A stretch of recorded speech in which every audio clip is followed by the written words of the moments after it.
prevalent sa hanay ho ng TNVS, MC Taxi, and service delivery.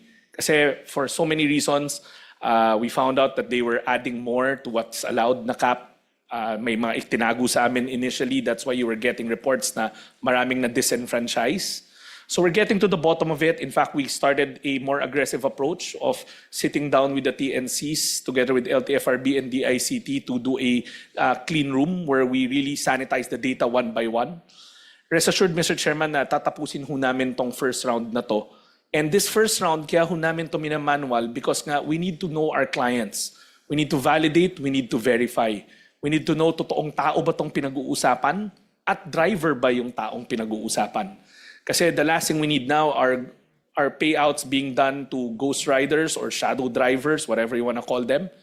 The next slide will show you the average payout claims from the list that they've given us across the board. Almost 80% lang ho ang nagkiklaim. So we get this scenario na active driver siya pero at the same time OFW pala siya. So during that payout, wala ho siya doon. So again, we want to take this opportunity to clarify that we are not averse to using e-wallets.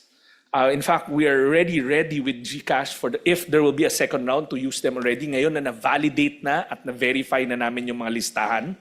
Pero there's still a segment, if you ask us kung nasaan na kami ngayon, we medyo nag-slow down ho kami doon sa app-based because like I said, the list nila napakagulo and we don't want system losses left and right because we have to be prudent in the side of the SWD.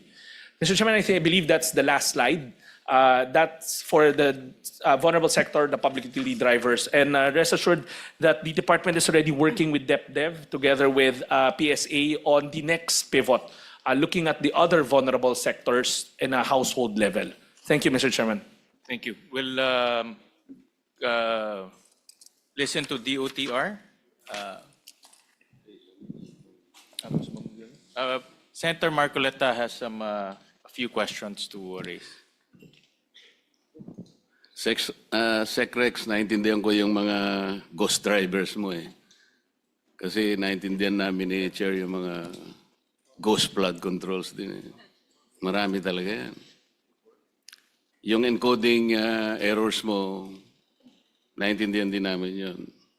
Meron kang inclusive error, meron kang exclusive errors.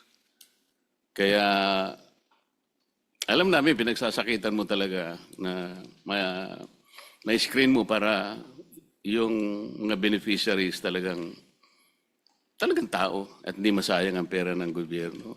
Mr. Chair, siguro pwede kong tanungin kay Secretary Rex.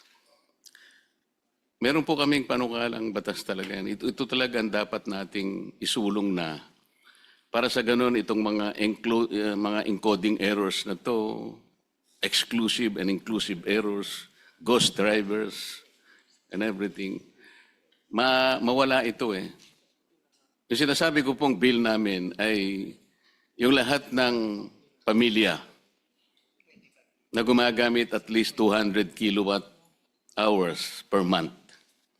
Yun po yung masasubsidize, pababa. Meaning to say, ang isang pamilya na nakakagamit lang ng 200 kilowatt hours ng elektrisidad, yun po yung sasubsidize natin. Ito po matatarget natin dito about 5 million families, poor families, representing at least 25 to 27 million poor Filipinos.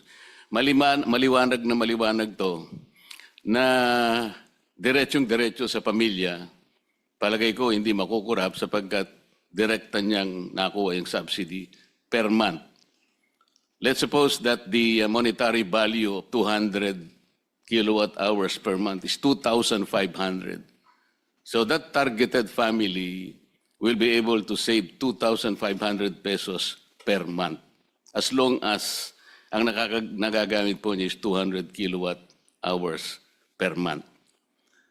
Kinuwento ko po ito, Mr. Chair. Ang puhunan lang ng gobyerno is between 100 to 120 billion pesos.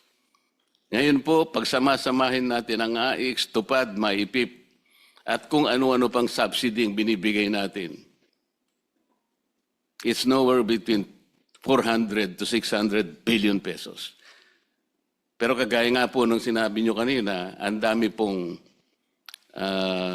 mga miss and hit. Kasi may nagdodoble, may nagpapanggap na ganito. 3 ang ID niya, 3 ang pangalan niya, pero 1 tao lang. Pero yung sinasabi ko po, siguradong sigurado yung pamilya pupunta sa kanya yung subsidy. So wala nang corruption, dire-diretso pa po, wala nang epal. Sabi nga ni Mayor Magalong. Sana po mapast-track namin yun. Sa tingin mo, Secretary Rex, magandang pampalit ito dun sa mga existing subsidies kung sakasakaling ito'y sa batas natin. Mr. Chairman, we would gladly work with the good senator in trying to find the best and most efficient and most equitable. I think what he's pointing out is the equitable distribution para lahat pantay-pantay. That is also the goal of the department, to make it inclusive. So we will gladly work with the good senator's office and provide him all the necessary data kung may kailangan ho para makahanap ho tayo ng mas sustainable way of doing this. Maraming salamat, Senator. Mayor.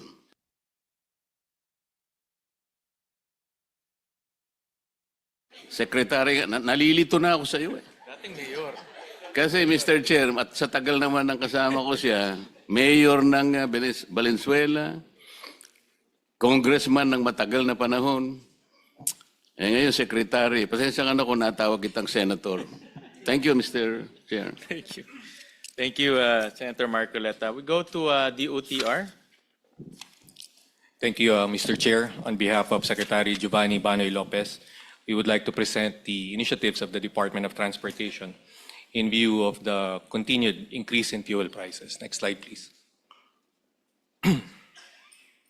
For the fuel subsidy program, a total of 2.5 billion pesos has been allotted, which will cover more than 760,000 public utility vehicles.